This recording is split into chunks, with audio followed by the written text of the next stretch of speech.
we're going na.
Thailand.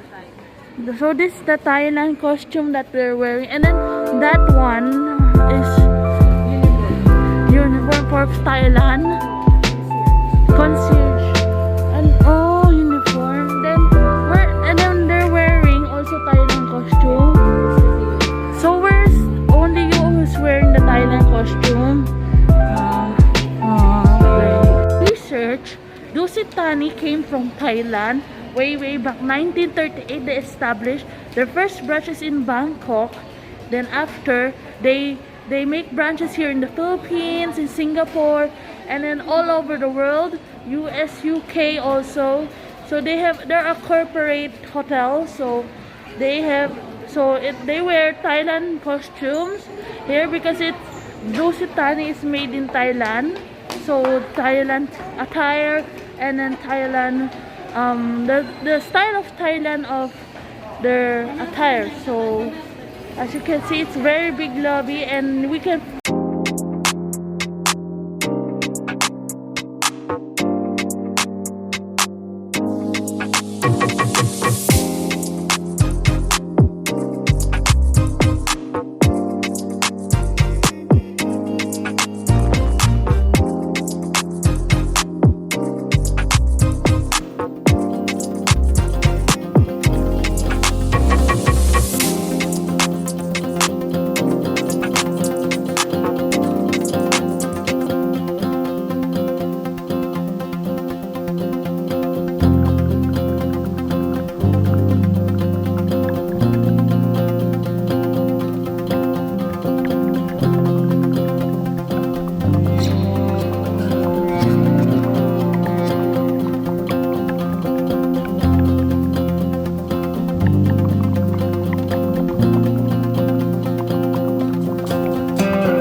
So close the door. View the facilities. So theirs is the dental kit. Second is the sanitary bag. Then third is what's cotton buds, shower cap, and soap, and here's the mirror, the toilet with bidet. Is the freebies shampoo of what you call this natural oh, this is body wash, sorry, shampoo, then soap, conditioner. Okay, so that's it. And the shower.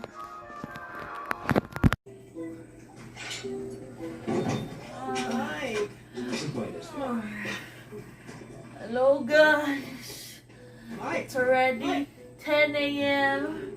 and I just woke up.